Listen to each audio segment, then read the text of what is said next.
Welcome into another episode of Across America Good News Edition. For the returning viewers, thank you so much for coming back and continuing this positive news journey with me. For the new viewers, what is this? Who am I? My name's Chip Brewster, as the little graphic said. I'm a national digital host for Nexstar Media. If you don't know what Nexstar Media is, we've got more than 115 TV stations, newsrooms across the country. And so what I get to do, being the national guy, is kind of dip into each one of those and see what kind of cool, positive stories were done for the last week. So I'm recording this on December 5th, 2025. So we're looking for the week back up to this date.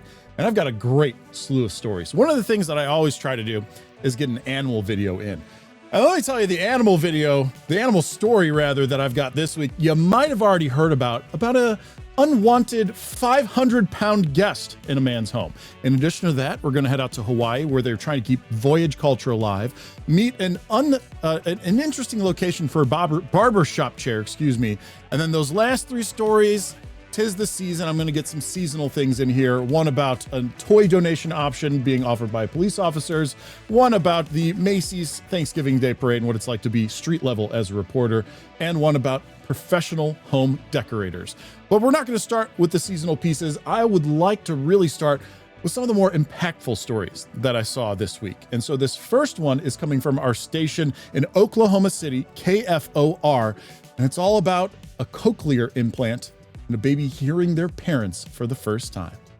Little Olivia will experience the sounds of the holidays for the first time this year. Her family was with her at Hearts for Hearing as they turned on her cochlear implant.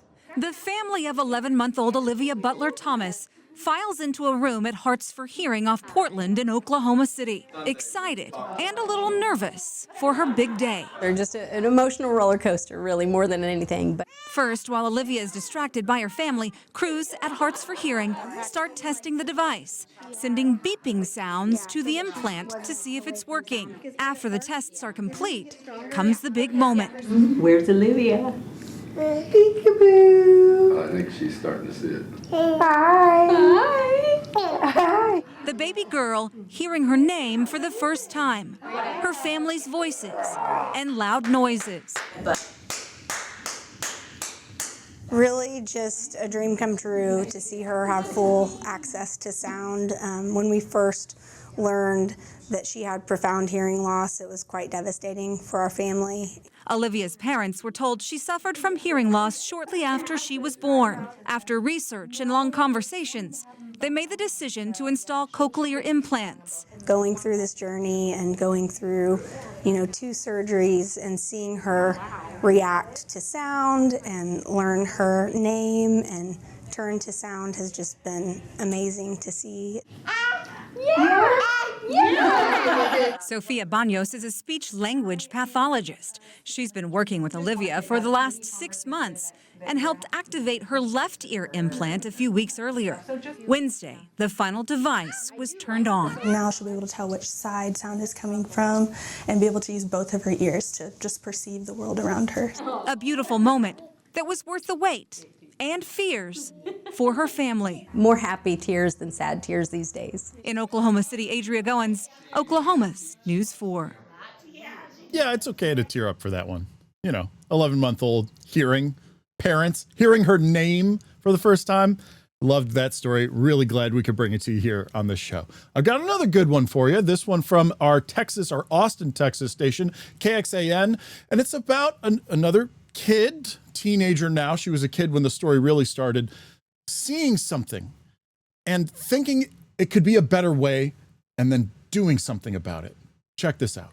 This is where I make the candles. Inside high school junior Ruby Chalupka's home, the kitchen has become a makeshift warehouse, an assembly line of candle wax, wicks, and labels. This is kind of a tricky part because getting it super centered. Here, every detail of her product has a purpose. Every candle purchased provides 1 free school lunch for a kid in need, which is the whole purpose of the business, which is just great. The whole idea for Ruby's business came from a singular moment in 7th grade that she could not let go of. This is a little bit of a story. So back in a scene that played out in front of her in Lamar Middle School's lunch line. There's this one boy in front of me, and before he could check out, I heard the lunch lady say, "You don't have enough money in your account." takes his plate of food away and gives him a pre-made sandwich. And I mean, I thought, why would he get a sandwich when everyone else can walk out of the lunch line with hot lunch?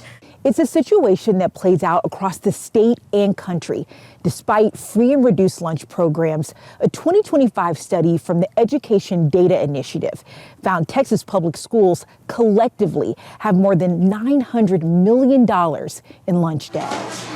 In Austin ISD, students who are unable to replenish their lunch accounts are given what's called a courtesy meal. I don't know, it felt really unfair and I wanted to do something about it, so she started her business, Lunchline Candles. And after raising $600, she was finally ready to put her plan into action. She sent an email to the principal at Lamar, her former school. I'm reaching out to see if there are any outstanding lunch debts among Lamar students. And just before the Thanksgiving break, Ruby walked into the school with a blank check and a mission. When I gave the Lamar cafeteria ladies the check, they were just so ecstatic and they were so happy. The whole ordeal nearly brought the cafeteria workers and her former art teacher, who was behind the camera, to tears. For a kid to do that not only obviously is very positive and kind and heartwarming, but it also makes me, even as an adult, want to look into myself and where could I have these moments, or where could I make a bigger impact. At a time when families are still feeling financial strain from the holidays and an unprecedented government shutdown, Ruby says she's only getting started. Next, she's looking for more schools in Austin ISD and beyond to give to. In Kindle sales right now, we actually have around $818, which is I'm so happy about because we get to give that back soon. And I'm just really, really excited. In Austin, Kelly Wiley, KXAN News. Way to go. I mean, to see something and then do something about it. Love it. Had to get it on the show this week. Next story. Whoa, not yet. Go back. Next story for you. This one's coming from our station, WDKY, Lexington, Kentucky. And we're going to stick with helping out in schools for a moment in an unlikely way. I kind of tease this off the bat, so you're probably expecting it already. It involves a barbershop chair and a middle school. Winburn Middle School is taking the expression, look good, feel good, to the next level. It's expanding a unique program that mixes haircuts with mentorship. You're welcome. See you soon, all right? The initiative comes from the nonprofit Sharp Features that already has 4 schools of experience under its belt. The end goal is to give students a break from the stress of class to come back looking better than ever. The haircuts are cool, but of course I am looking forward to the conversation. So I think middle school is such like a developing age. So them to be able to have somewhere that they feel is different from school, somewhere that they feel is somewhere like therapeutic and it feels open. So somewhere they can just talk and be themselves. Students with a signed permission slip are all set for their free haircut just down the hall from their classes. They'll spend around 30 minutes in the chair while getting to know their new mentor. For Sharp Features, the haircut is just the beginning. Something as simple as a haircut, it changes how a student feels, but having a consistent mentor here in the school, it actually changes how they possibly see their future as well. Winburn's principal sees the new salon helping students not only with building confidence in themselves, but in their school. One of the kids this morning said, "So you all have a barbershop?" And my immediate response was, "No, we have a barbershop." And it's really to get that ownership with the kids and something to be proud of, so that when they walk in every day, to be able to pull them from classes to go in and still get instruction. Believe it or not, outside of the 4 walls of a classroom, they're still going to learn. And for this program, the learning goes both ways. The barber learns a lot from the client can learn a lot from the barber. I feel like it's just a relationship. So somebody they can kind of confide in. I think it's just like a therapy session. Somebody they can unload and just talk. So I hope the kids feel comfortable enough to do it too.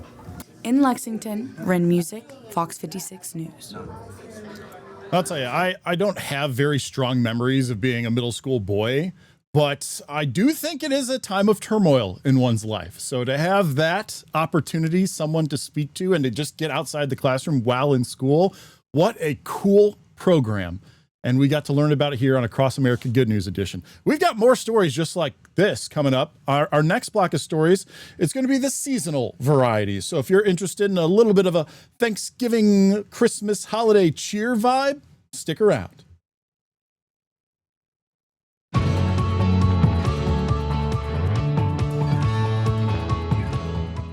Welcome back. I told you about the 3 seasonal stories I have for you. The Macy's Thanksgiving Day Parade, professional holiday decorators, and then an interesting twist on being pulled over by police. We're going to start with Macy's Thanksgiving Day Parade. I know, you know about this one. It's huge every year. But how many of you have been there street level when this parade is going on? So we're going to go to our New York station, WPIX, and allow one of their reporters to bring us down to the ground to see what it's like for those that actually go out in person to witness the event. With bands playing and some 3.5 million people super excited, there were many aspects of the Macy's Thanksgiving Day Parade that have been so familiar over its 99-year history. But to also mark the occasion, there's a lot that's new. The Mario balloon, for instance, so new it gleamed right near the beginning of the 2.5-mile-long route. Also new, a float for La Boo Boo, the plush toy that's the rage due to its appeal called cute horror by marketers. Contrast that with actual horror with the Stranger Things brand new float. It's meant to be scary, but the rest of the event, yes, a happy Thanksgiving enjoyed by people from all over. Where are you guys from? Mississippi. Where are you guys from? We're from Texas. We're from Norfolk in England, literally for this and to come and experience New York. But from right here in New York was one of the more than a dozen celebrities. Multiple Grammy nominee Busta Rhymes. It's a dream come true.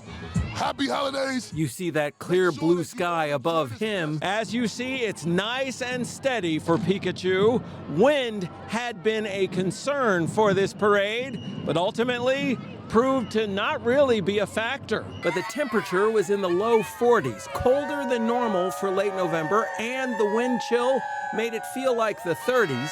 Jacket, hoodie, I have 3 layers under.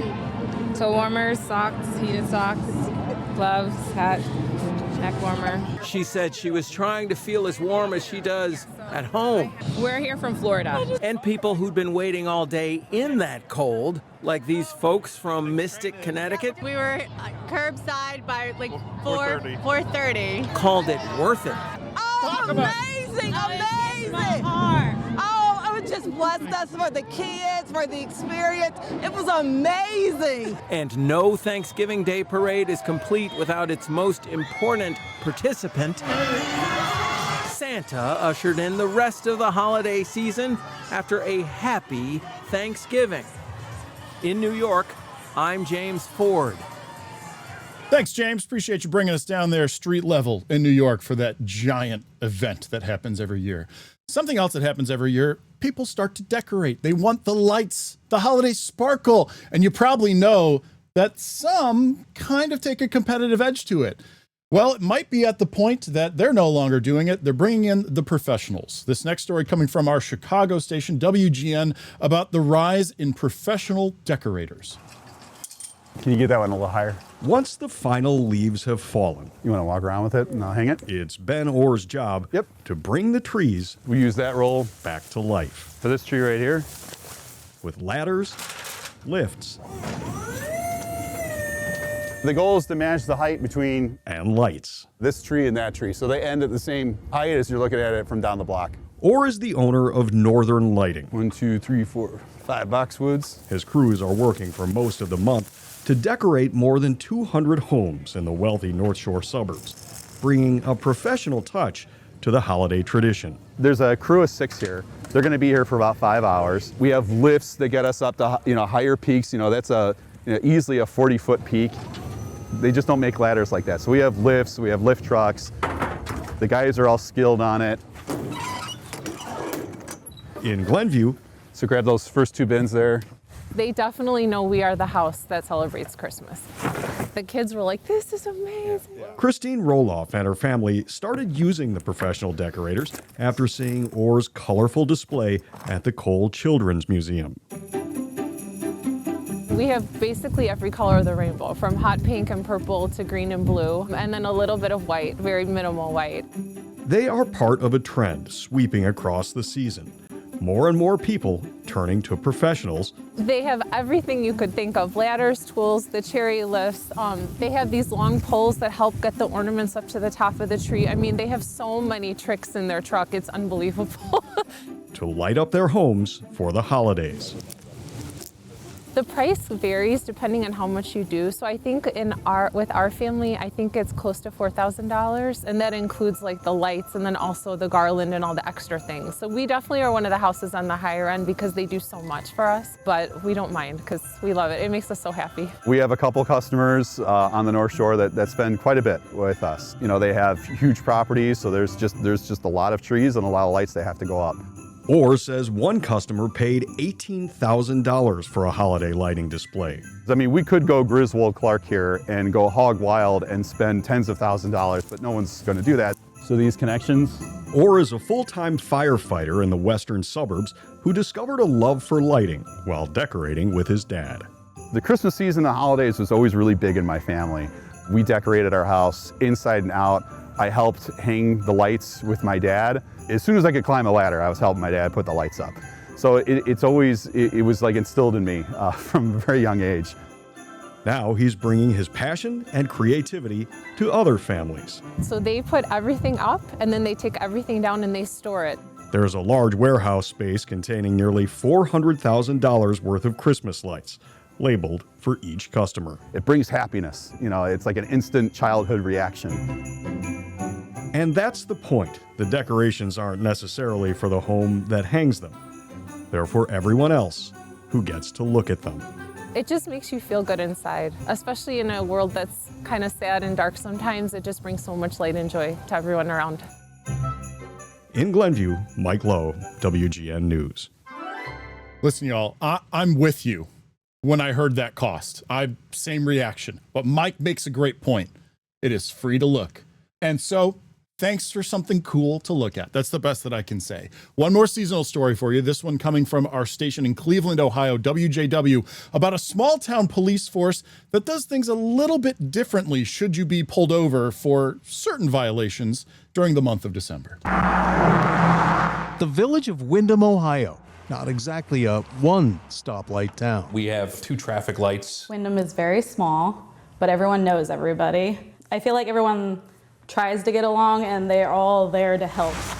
Where the speed limit for the most part is 25. It's very slow traffic. We like to keep it that way. A lot of our kids are walking to and from school, so we do a lot of traffic enforcement. Sergeant Hartlove, the reason I'm stopping you is you were just going a little bit over the speed limit. So through Christmas Day, however, violators could get a break. I hit you where you were in the 25 and you're doing like 38. So instead of citations, violators issued vouchers as part of the Warning for Christmas Morning program. Typically, it's like almost a sign of relief from them. Like, you know, I'm not getting a ticket. Yeah, you know, I got to spend 10 or 20 bucks on a toy. You know, I'd much rather do that than to receive, you know, a $200 ticket. Toys collected commingled with donations from a Fill the Cruiser campaign, successful enough that last year, every kid in the community's elementary school was able to get a new toy. This voucher program is just another example of how the community in Windham comes together to help each other out and be there for one another. Police here in Windham tell us that there are people who have expressed a willingness to get pulled over so that they can get one of these vouchers, but they don't encourage anyone to violate a law for any reason. You can donate anytime. The drop box is out in the lobby. You don't have to get one of the tickets to be a part of it. You can just donate at any time. A voucher will likely not be issued if you are driving while intoxicated, a repeat offender, or driving well over the speed limit. Only for minor violations and still at the officer's discretion. It's an opportunity for us to connect with the community and for the community to help, you know, other people in their community that are struggling. In Windham, Dave Nethers, Fox 8 News. And just an important note there, if you read the information, the words on that, it's not a requirement. They are saying, hey, we're giving you a warning. We hope in return you do this. Just to clarify. Cool program, though. Way to go, Windham. Hey, we got 2 more stories after we take another quick break, including, if you haven't heard about it, great video, impressive 500-pound bear story right after this. Stick around.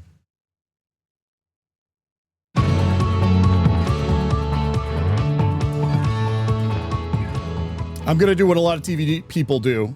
You're going to wait one more story for the bear story that I've been teasing this whole time. But I'm telling you, this next one, totally worth watching also. It's coming from our station in Hawaii, KHON. And it is all about keeping voyaging culture alive. For anyone that's seen the movie Moana, it's that, but in real life. Check this out.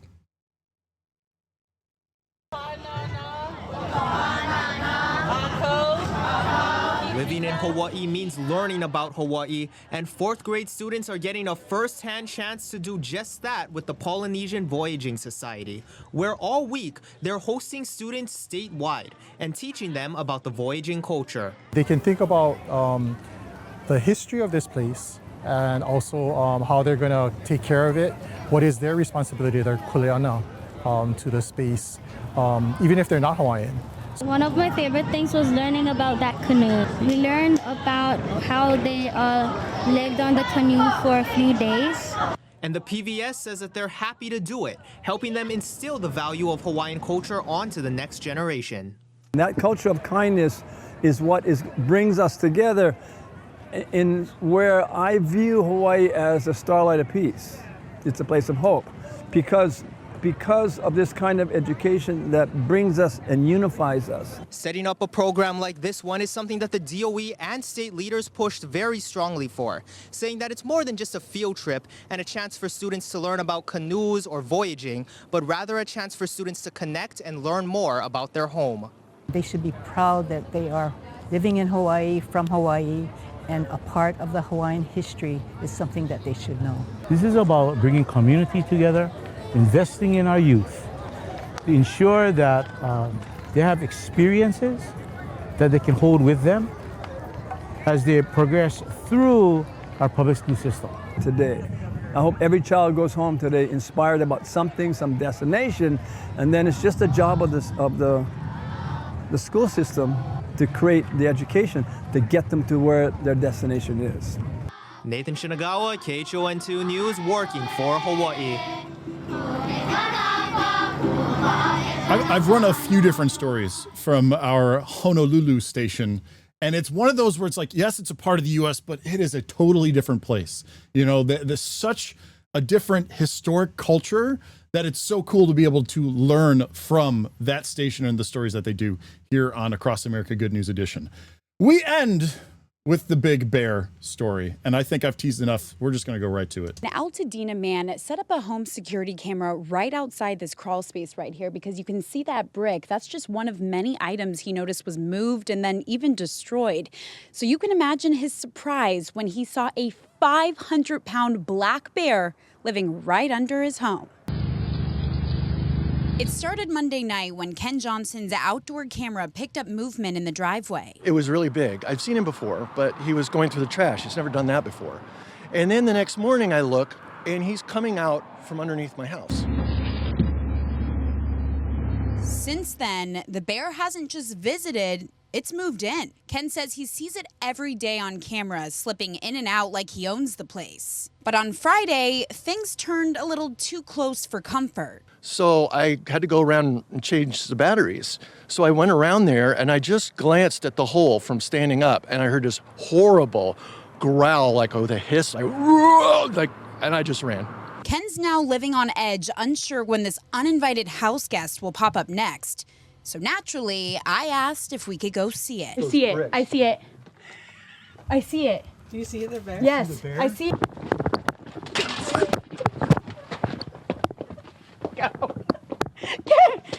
Ken, are you okay? Is he coming? No. I dropped my glasses. No. Where's animal control when you need them?